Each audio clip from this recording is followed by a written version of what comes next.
Assalamualaikum warahmatullahi wabarakatuh. Perkenalkan, nama saya Eris Tisnawati dengan NIM I00220048, Program Studi Hukum Ekonomi Syariah. Di sini saya akan mempresentasikan proposal saya yang berjudul Analisis Sistem Top Up dalam Transaksi E-Wallet Perspektif Hukum Ekonomi Syariah. Selanjutnya, pendahuluan. Perkembangan fintech mendorong pengguna e-wallet sebagai alat pembayaran digital dengan mekanisme top-up sebagai elemen utama pengisian saldo yang melibatkan pergerakan dana, penyimpanan nilai, serta kerjasama antara penyedia layanan dan lembaga keuangan. Seiring meningkatnya penggunaan e-wallet di Indonesia, sistem top-up perlu dikaji dari perspektif hukum ekonomi syariah untuk memastikan tidak adanya riba dan gharar serta kesesuaian akad seperti wadiah, qard, atau wakalah. Analisis ini penting untuk menilai penerapan prinsip transparansi, keadilan, dan kehati-hatian guna melindungi kepentingan seluruh pihak serta menjadi dasar perumusan kebijakan e-wallet yang patuh syariah, etis, dan berkelanjutan. Selanjutnya, literatur review yang pertama, elektronik e-wallet dalam perspektif Islam. Dompet elektronik dalam perspektif hukum Islam dinilai melalui pendekatan kualitatif berbasis studi literatur dengan menekankan pentingnya kesesuaian e-wallet terhadap prinsip syariah di tengah pesatnya perkembangan fintech di Indonesia. Yang kedua, tinjauan hukum Islam tentang mekanisme transaksi e-wallet.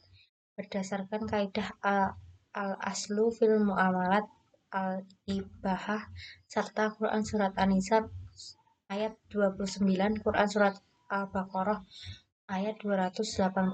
E-wallet dinilai diperbolehkan selama bebas dari unsur terlarang dan digunakan sebagai sarana transaksi, bukan praktik ribawi.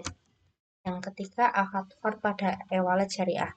Akad qard pada e-wallet syariah link aja telah diterapkan sesuai fatwa DSN MUI nomor 116 dan tahun 2017 didukung akad pelengkap seperti wadiah, mudharabah, murabahah, serta diawasi DPS sehingga operasionalnya selaras dengan prinsip syariah meskipun masih memerlukan penguatan transparansi dan penyelesaian sengketa berbasis syariah.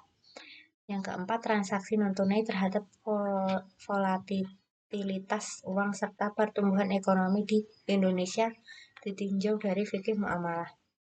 Transaksi non-tunai di Indonesia meningkat pesat sebelum hingga pasca pandemi COVID-19. Mendorong efisiensi ekonomi, percepatan sirkulasi uang, dan peningkatan inklusi keuangan. Dalam perspektif fikih muamalah, transaksi non-tunai dinilai diperbolehkan selama berbasis bebas dari riba, gharar, maisir, serta dijalankan secara adil, transparan, dan sesuai prinsip syariah.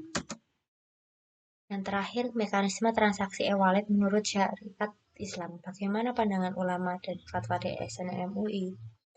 Berdasarkan pandangan ulama dan fatwa DSN MUI nomor 116 tahun 2017, e-wallet harus menggunakan akad yang jelas, wadiah atau qard, serta bebas dari riba, gharar, maisir.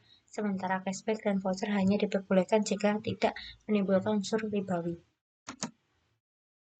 Yang selanjutnya, metode penelitian. Penelitian ini menggunakan metodologi kualitatif dengan kerangka yuridis normatif dan penelitian perpustakaan untuk meneliti mekanisme operasional sistem top-up dalam transaksi e-wallet dari sudut pandang hukum ekonomi syariah. Sumber data utama berasal dari fatwa DSN MUI nomor 116 tahun 2017, Peraturan Bank Indonesia, artikel ilmiah, literatur fikih muamalah, dan jurnal akademik yang relevan. Dengan proses analitis melalui tahapan identifikasi masalah, pengumpulan data normatif, klasifikasi akad, serta evaluasi penyelarasan mekanisme top-up dengan prinsip-prinsip syariah, khususnya terkait riba, gharar, maisir, yang dianalisis secara deskriptif analitis untuk merumuskan argumen hukum, kesimpulan, dan rekomendasi.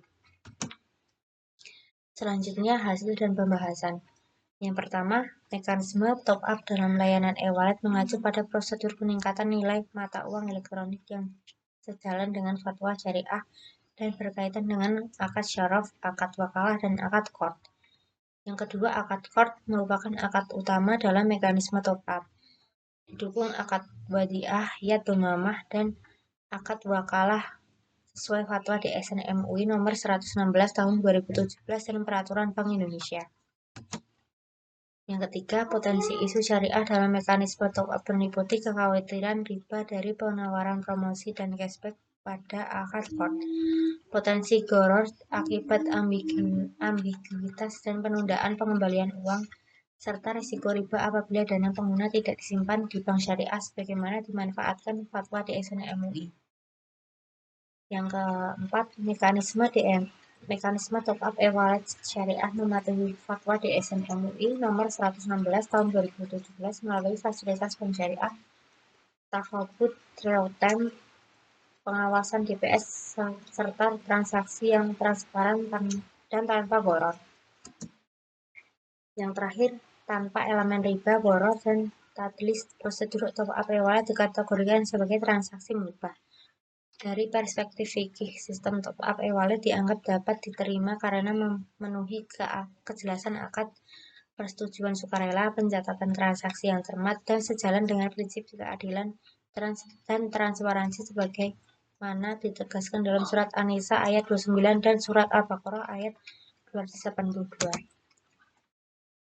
Kesimpulan, mekanisme top-up dan transaksi e-wallet diperbolehkan menurut hukum ekonomi syariah selama memenuhi persyaratan akad, menjunjung transparansi, dan menghindari riba, gharar, dan maisir meskipun akad qard yang dominan berpotensi memicu riba, qard, serta keterlambatan pengembalian dana dapat menimbulkan gharar.